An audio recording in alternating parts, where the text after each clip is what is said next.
महर्षि अष्टावक्र राजा जनक से कहते हैं, जो कुछ भी तुम देखते हो वहां वास्तव में तुम ही एक रूप में प्रकट होते हो। जिस प्रकार सोने से बने कड़े, कंगन और पायल अलग नहीं होते, सब सोना ही होते हैं, उसी प्रकार ये सब तुम ही हो। यह मैं हूं, यह मैं नहीं हूं। इस भेद को त्याग दो। निश्चय कर लो कि सब कुछ आत्मा ही है। बिना किसी संकल्प विकल्प के मन से मुक्त होकर सुखी रहो। यह संसार केवल तुम्हारे अज्ञान से दिखाई देता है। परम सत्य में तुम ही एक हो। तुमसे अलग ना कोई बंधा है, ना कोई मुक्त। ये जगत मात्र भ्रम है, वास्तव में कुछ भी नहीं। जो इस सत्य को जान लेता है, इच्छाओं से खाली होकर केवल शुद्ध चेतना के रूप में स्थित हो जाता है। वह ऐसे शांत हो जाता है मानो कुछ खटा ही ना हो। इस संसार रूपी समुद्र में तुम ही थे, तुम ही हो और तुम ही रहोगे। तुम्हारा ना बंधन है ना मोक्ष। पूर्णता को जानकर आनंदपूर्वक विचर। हे चैतन्य स्वरूप, संकल्प विकल्पों से मन को मत विचलित करो। शांत हो जाओ और अपने आत्मानंद स्वरूप में सुख से स्थित रहो। सभी प्रकार के ध्यान को भी त्याग दो। हृदय में कुछ भी मत धारण करो। तुम आत्मा हो, सदा से मुक्त। अब और क्या सोचना, क्या विचार करना। चलिए अब इन सूत्रों को गहराई से समझते हैं। जब महर्षि अष्टावक्र कहते हैं, जिसको तू देखता है उसमें एक तू ही भासता है, तो वे हमें एक गहरी सच्चाई की ओर ले जा रहे हैं। जैसे कंगन, बाजूबंद और नूपुर अलग अलग दिखते हैं, पर सब सोना ही है, वैसे ही दुनिया में जो कुछ भी तुम देखते हो उसमें असल में तुम ही झलकते हो। जगत एक दर्पण है, हम बाहर देखते रहते हैं मगर असल में अपनी ही परछाइयों को देखते हैं। फूल तुम्हें सुंदर लगता है तो वह सौंदर्य बाहर नहीं, तुम्हारी नजर में है। वही फूल किसी और को साधारण लगे, किसी को बिल्कुल फीका और कोई तटस्थ रह जाए, किसी चौथे को उसे चिढ़ भी महसूस हो सकती है। तो सुंदरता फूल में नहीं, तुम्हारे भीतर है। तुम किसी गीत पर झूम उठते हो, किसी को उसकी धुन तक नहीं छूती। रस तुम देते हो, बाहरी चीजें तो बस बहाना है। सदियों से दार्शनिक सौंदर्य, सत्य और शुभ की परिभाषाएं बनाने की कोशिश करते रहे, लेकिन सब विफल। वही सौंदर्य के साथ भी है। परिभाषा तय नहीं हो सकती क्योंकि अनुभव व्यक्ति व्यक्ति में बदल जाता है। पूरब इसे सीधा समझता है। हर व्यक्ति वही देख लेता है जिसके लिए भीतर से तैयार है। कृष्णमूर्ति ने कहा था, the observer is the observed. जो हम देखते हैं वही हम हैं। पहले ये विरोधाभास लगता है। अष्टावक्र कहते हैं दृश्य दृष्टा नहीं, कृष्णमूर्ति कहते हैं दृश्य ही दृष्टा है। लेकिन दोनों अलग पड़ाव हैं। पहला कदम, जो तुम देखते हो उससे अलग हो जाओ। जो दिख रहा है वह तुम नहीं। ये पहली सीढ़ी है। दृष्टा अलग, दृश्य अलग। तुम मुझे देख रहे हो, तुम मैं नहीं। जो भी तुम अनुभव करते हो उससे तुम अलग हो जाते हो। जब ये पूरी तरह स्पष्ट हो जाए तब दूसरी घटना होती है। दृश्य मिटता है तो दृष्टा भी मिट जाता है, क्योंकि दृष्टा की पहचान दृश्य से जुड़ी थी। और वहां जहां विभाजन गिरता है वही अनुभव होता है कि जो दिख रहा है वही मैं हूं और मैं उससे अलग नहीं। पूर्णिमा का चांद एक है, प्रतिबिंब अनगिनत। स्वच्छ झील में चमकता है, पोखर में भी चमकता है, कीचड़ भरे गड्ढे में भी चमकता है। पानी गंदा हो तो क्या प्रतिबिंब गंदा हो जाता है? नहीं, प्रतिबिंब अपने स्रोत जैसा ही रहता है। यही अष्टावक्र कह रहे हैं।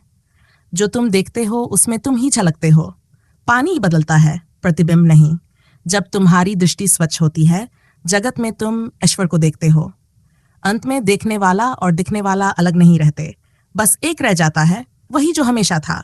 अष्टावक्र कहते हैं, जैसे कंगन, बाजूबंद, नूपुर सोने से अलग नहीं दिखते, वैसे ही इस अस्तित्व में जो कुछ भी है सब उसी एक का रूप है। राम भी वही, रावण भी वही। अगर तुम राम में ईश्वर देख पाते हो पर रावण में नहीं, तो समझो तुम्हारी आंख अभी खुली नहीं। शुभ में शुभ देख लेना सहज है, पर अशुभ में भी वही दिव्यता झलक जाए तब समझो दृष्टि जन्मी। कभी फूल दिखे, कभी कांटा, पर कांटा भी उसी का रूप है। और जब कांटा चुभे तब भी उसी को याद कर सको तो धीरे धीरे भीतर एक रसता उतरने लगती है। सब में एक को देखने लगो, फिर तुम भी एक रस हो जाते हो। जहां दृष्टि एक हो जाए वहां द्वंद्व का कोई स्थान नहीं। जो रूप में उलझ जाए, आकृतियों में खो जाए, वह कच्चा ही रह गया। जिसने राम में देखा पर रावण में ना देखा, उसकी दृष्टि पक्षपाती है, अधूरी है। आंख वाला तो हर जगह एक ही को पहचान लेता है। 1857 की क्रांति में एक नग्न सन्यासी को रात में अंग्रेज सैनिक ने भाला मार दिया। वह सन्यासी 15 वर्षों से मौन था। उनकी प्रज्ञा थी कि मरते समय बोलेंगे। भाले के चुभते ही वह बोले, तू मुझे धोखा नहीं दे सकेगा, मैं तुझे देख रहा हूं। तत्वमसी, तू वही है। और वह मर गया, या कहो मुक्त हो गया। जिसने हत्यारे में भी ईश्वर को देख लिया, उसे भाला कैसे मार सकता है? वहां मृत्यु नहीं आई, मोक्ष आया। अगर तुम्हें आभूषण अलग दिखते हैं तो तुमने सोना नहीं देखा। दुनिया अगर तुम्हें अलग अलग दिखती है तो देखने वाला अभी परिपक्व नहीं हुआ। पहला सत्य, जो दिख रहा है वह तुम ही हो, यह संसार दर्पण है।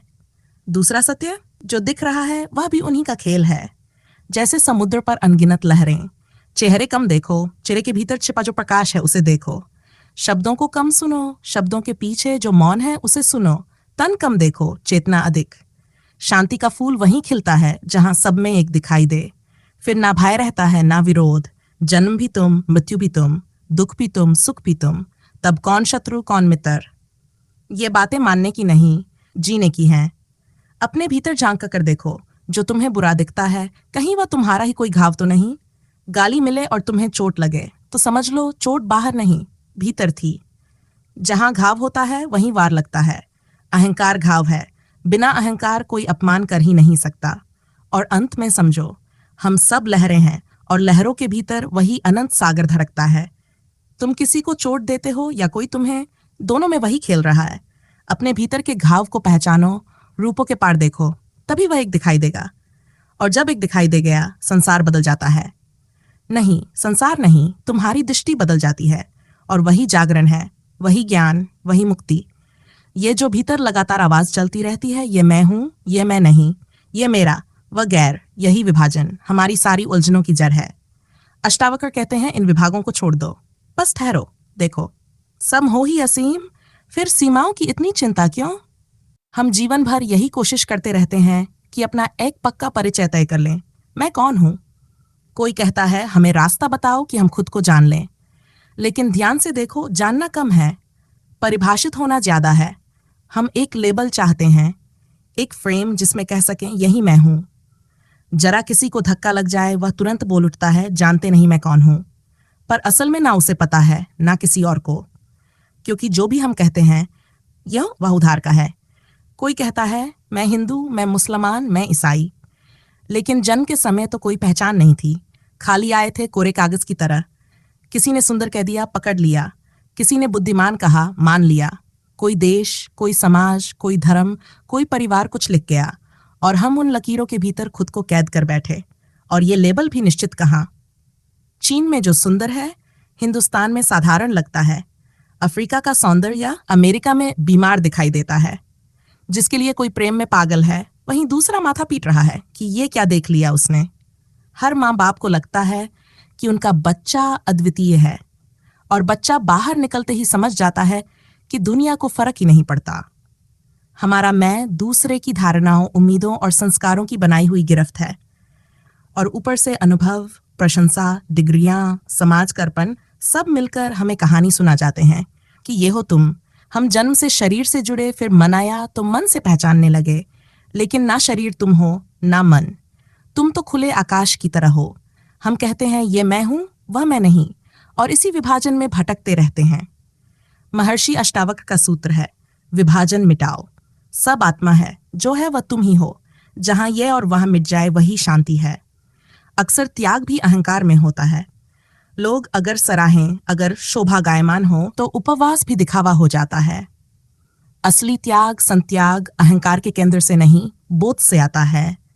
वह सहज होता है, वह संक्रांति है। भीतर की सुबह तब सवाल उठता है, कैसे छोड़े ये सब? त्याग इसलिए नहीं करो कि लोग सराहेंगे, सम्मान करेंगे या स्वर्ग मिलेगा। नहीं, त्याग तब होता है जब चीज बेकार दिखने लगे, जैसे सुबह का कचरा फेंकते हो, कोई डिंडोरा नहीं पीते। पहचान, अहंकार, ये मैं हूं, ये मैं नहीं हूं, जब झूठ दिख जाए तो वह अपने आप गिर जाता है। और ध्यान रहे, किसी और की बात मानकर मत छोड़ना। खुद पारखी बनो, खुद अनुभव करो, तभी सच्चा त्याग होता है। वरना त्याग भी अहंकार बन जाता है, जैसे कोई सम्मान पाने के लिए उपवास करे या शोभा यात्रा की कल्पना करे। ये त्याग नहीं, लेन देन है। मन की प्रकृति है विभाजन करना, तोड़ना। विज्ञान भी यही करता है, लगातार बांटता चला गया। फिजिक्स, केमिस्ट्री, बायोलॉजी, फिर उनके भी हिस्से, फिर उससे भी छोटे हिस्से। आज डॉक्टर भी शरीर को खंड खंड में देखते हैं। आंख अलग, कान अलग, पेट अलग। धर्म का रास्ता उल्टा है, वह जोड़ता है, मिलाता है, एक बनाता है। विज्ञान जाता है सूक्ष्म की ओर, धर्म जाता है विराट की ओर। विज्ञान पहुंचता है परमाणु तक, धर्म पहुंचता है आत्मा तक। और अंत में पता चलता है जो मैं समझ रहा था खुद को वह सब उधार का था। जो बचा वही सत्य है। संबोधि में चलना है तो बस यही करना है, विभाजन छोड़ो, अनुभव से देखो, और जो झूठ लगे उसे कचरे की तरह गिरा दो। तभी भीतर कैसोगे मैं वही हूं, बस हूं। यही स्वतंत्रता है, यही शांति है। इसीलिए महर्षि अष्टावक्र कहते हैं तू बांटना छोड़ दे, विभाग करना छोड़ दे। उस एक को देख जो सब में है, जिसे बांटा नहीं जा सकता। रूपों में ना उलझ, क्योंकि रूप बदलते हैं, असली तो वह है जो सब रूपों के पीछे मौन खड़ा है। हम जैसे ही कहते हैं मैं यह हूं, वहीं से टूटन शुरू हो जाती है। कोई कहता है मैं ब्राह्मण हूं, कोई कहता है मैं शूद्र हूं। दोनों अधूरे हो जाते हैं। जिसने कहा मैं हिंदू हूं, वह मुसलमान को बाहर कर बैठा। जिसने कहा मैं मुसलमान हूं, उसने भी किसी और को अलग कर दिया। छोटी छोटी पहचानें, छोटे घेरे, और आदमी बनता चला जाता है, यहां तक कि मैं मनुष्य हूं। ये भी एक छोटा घेरा है। ये धरती कितनी बड़ी, ये ब्रह्मांड कितना विराट, और उसमें हम मनुष्य कितने छोटे। क्यों ना कहो मैं जीवन हूं, जिसमें पौधे भी शामिल हो जाएंगे, पक्षी भी, और उससे भी आगे मैं अस्तित्व हूं। वही अहरमास्मी, मैं ब्रह्म हूं, सब मेरा विस्तार है। जो ये सीमाएं छोड़ देता है वह सागर की गहराइयों को छूता है। सतह पर लहरें हैं, ऊपर ऊपर अलग, लेकिन गहराई में सिर्फ एक ही जल है, एक ही अस्तित्व। परमात्मा ना पास है ना दूर, दूरी तो हमने बनाई है। आकाश में हाथ उठाकर प्रणाम किया और उसे दूर कर दिया। शब्द पूरे कहे नहीं जा सकते, इसलिए मंत्र है अर्धोच्चारित शब्द। बुलाना भी पड़े और शब्दों में वह समाये भी नहीं, यही हमारी असहाय सुंदरता है। और जब ये एक दिखने लगता है, जीवन में आभार भर जाता है। धार्मिक वही है जिसके भीतर कृतज्ञता है। जो शिकायतों से भरा है वह अभी मार्ग पर नहीं। मंदिरों में देखो, ज्यादातर लोग मांगने आते हैं शिकायतें लेकर, जैसे प्रभु दफ्तर हो। लेकिन सच्ची प्रार्थना मांगना नहीं, धन्यवाद है। तुम्हें जो मिला है हर पल मिल रहा है। सूरज की किरणों में, हवा में, फूलों की खुशबू में, पक्षियों की पुकार में, हर तरफ से वही तुम्हें छू रहा है। और जैसे ही तुम मांगना छोड़ देते हो, तुम्हें प्रेम महसूस होना शुरू होता है। प्रेम तो हमेशा बहता था, आभार ने बस तुम्हारी पात्रता जगा दी। हर नए दिन के साथ आत्मा फैलती है ही ब्रह्म का अनुभव है, जो निरंतर फैल रहा है। जैसे अब विज्ञान भी कहता है ब्रह्मांड फैल रहा है। हिंदुओं ने इसे बहुत पहले ही ब्रह्म के रूप में जाना लिया था, और उस विस्तार में तुम खोते नहीं, तुम उसमें अपने आप को पहचानते हो। महर्षि अष्टावक्र कहते हैं सब आत्मा है, बस ये मान ले, फिर ना दूसरा बचेगा, ना शत्रु, ना भय, ना मृत्यु। सुख उसी क्षण आता है जब हम एक हो जाते हैं। दुख वहीं जन्म लेता है जहां हम अलग होने का भ्रम पालते हैं। महर्षि अष्टावक्र कहते हैं तेरे ही अज्ञान से ये पूरा विश्व खड़ा है। असल में तू एक ही है, तेरे अलावा दूसरा कोई नहीं। ना कोई संसारी, ना कोई सन्यासी, इसलिए भेद मत कर। यह मत कह कि वह गृहस्थ है, वह सन्यासी है। धार्मिक व्यक्ति उदास नहीं होता, वह थका हुआ मुर्दा नहीं दिखता। वह तो मुस्कुराता है, नाचता है। जिसने महसूस कर लिया कि हर तरफ परमात्मा है, उसके भीतर उदासी कैसे रहे। उसे समझ आ गया कि इस हड्डी मांस की देह में भी वही है, तो वह टूटेगा नहीं, बिखरेगा नहीं। अब जरा इस भाव में जीकर देखो, ये जगत भ्रांति है, सपना है। ये कोई दार्शनिक बहस नहीं, ना तर्क है, ना सिद्धांत। ये ध्यान की विधि है। आदि शंकराचार्य ने इसे तर्क से सिद्ध करने की कोशिश की तो लोग उलझ गए। किसी तर्क से सिद्ध नहीं किया जा सकता कि जगत सपना है, क्योंकि सिद्ध करने वाला, सुनने वाला, दोनों को मानना पड़ेगा कि वे हैं। पर एक दूसरा दृष्टिकोण है, इसके सिद्ध करने की जरूरत नहीं, इसे जीकर देखो। एक सप्ताह ऐसे जियो मानो सब सपना है। दफ्तर भी जाओ, फाइलें भी देखो, बच्चों से खेलो, पत्नी से बात करो, सब करो, पर अंदर से जानो सब सपना है। कोई बदलाव मानाओ मत करना, बस भीतर की दृष्टि बदलना। किसी को पता भी नहीं चलेगा कि तुम्हारे भीतर क्रांति हो रही है। तुम वही करोगे, पर बोझ नहीं रहेगा। फिर देखो, वासना गिरने लगेगी, इच्छाएं धीमी हो जाएंगी, करने वाले की भावना रह जाएगी, कर्ता विदा हो जाएगा, काम चलता रहेगा, भीतर हल्कापन आ जाएगा, तुम निमित्त बन जाओगे। जैसे सपने में तुम कर्ता नहीं होते, बस देखते हो। बस ये समझो, यदि तुम जगत को सपने की तरह देखोगे तो कर्ता स्वतः मिटता चला जाएगा। तुम दृष्टा रहोगे, साक्षी रहोगे। तब अचानक तुम्हें अनुभव होगा तुम काम नहीं कर रहे, जीवन तुमसे होकर बह रहा है, तुम चल नहीं रहे, तुम चलन के साक्षी हो। और उसी क्षण तुम वही हो जाते हो जो सदैव से थे, शांत, शुद्ध, चैतन्य। और जब ऐसा व्यक्ति इस सत्य को जी लेता है तो उसे ऐसी शांति मिलती है मानो कुछ है ही नहीं, मानो पूरा अस्तित्व पिघल कर मौन हो गया हो। अशांत होने का कोई कारण ही नहीं बचता। जब तुम्हारी आंख चुप हो जाती है, इच्छा, कल्पना, वासना से मुक्त, तब तुम वही देखते हो जो है। वरना आंख बोलती रहती है और वही दिखाती है जो तुम्हारी वासनाएं दिखाना चाहती हैं। हम सब ऐसा करते हैं। अपनी वासना, अपनी अपेक्षा, अपना दिमाग हर चीज पर चढ़ा देते हैं। जो भीतर है वही बाहर दिखाई देता है। भूखे बाजार जाओ तो सिर्फ खाने की दुकानें नजर आती हैं। भरे पेट जाओ तो वही दुकानें नहीं दिखती। तुम हो देखने वाले और वही देखते हो जो भीतर उठ रहा है। अब सोचो वह घड़ी जब तुम पूरे जगत को सपना मान लो, तब वास्तविकता चमकने लगती है, तब अनेकता मिटती है और केवल एक शेष बचता है, केवल सत्य, केवल अस्तित्व। जब वासनाएं गिर जाती हैं, मांग खत्म हो जाती है, तब बाहर कुछ बचता नहीं, एक विशाल मौन फैल जाता है। और उसी मौन में पहली बार दिव्यता की ध्वनि सुनाई देती है। तब समझ में आता है, एक ही था, एक ही है, एक ही रहेगा। सब कुछ उसी से है और उसी में विलीन। फिर ना बंधन बचता है, ना मोक्ष, क्योंकि जो मुक्त है उसे मुक्त करने की आवश्यकता नहीं होती। वह पहले से ही कृतकृत्य है, पूर्ण, संतुष्ट, शांत। तुम्हें भी यही कहा जाता है, संकल्पों विकल्पों से चित्त को मत हिलाओ। घड़ा भरना है तो झरने में मत उतर जाना, जल गंदा हो जाएगा। किनारे खड़े रहकर शांति से भर लो। जो सुंदर सत्य जीवंत है वह बंधने से मर जाता है। सत्य को शब्दों में बंद करोगे तो लाश बन जाएगा, तर्क करोगे तो पत्थर हो जाएगा। मौन में देखो, वह खिल उठेगा। अंधेरे को तो तुम कमरे में बंद कर सकते हो, लेकिन धूप को बंद करते ही वह मर जाती है। इसीलिए सपनों से आंखें खाली करो, दृष्टि निर्मल करो। मोक्ष कहीं बाहर नहीं, यहीं इसी संसार में है। जेल से बाहर निकलने का रास्ता जेल की दीवारों में ही होता है। संसार में ही मुक्ति छिपी है। साक्षी बनो और द्वार खुल जाएगा। कर्ता बनोगे तो दौड़ते रहोगे और द्वार कभी ना दिखेगा। इसीलिए महर्षि अष्टावर कहते हैं, कृतकृत्य होना है तो कर्ता मत बनो, साक्षी बनो। बस देखो, उसी क्षण परमात्मा तुम्हारे माध्यम से वह कर देता है जो करना है। तुम जो करते हो उसी में उलझ जाते हो। जो अस्तित्व करता है वह पूर्ण होता है। तुम्हें सिर्फ इतना करना है, कुछ ना करना है, बस साक्षी होना है। फिर तुम पाओगे तुम नहीं चल रहे, जीवन तुम्हें चला रहा है।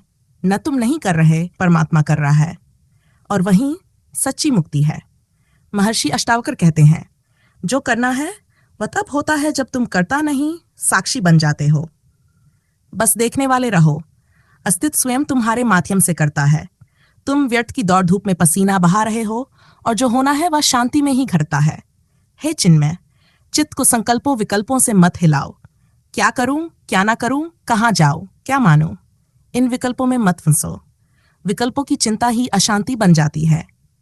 कितने लोग शांति चाहते हैं और इसी चाह ने उन्हें अशांत कर रखा है। कहते हैं, मुझे शांत होना है चाहे कुछ भी हो जाए।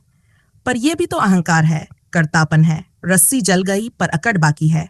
कभी खुद से पूछो, तुम्हारे किए क्या हुआ है? कितनी आशाएं बनाई, कितनी टूटी, हमेशा निराशा ही तो हाथ लगी।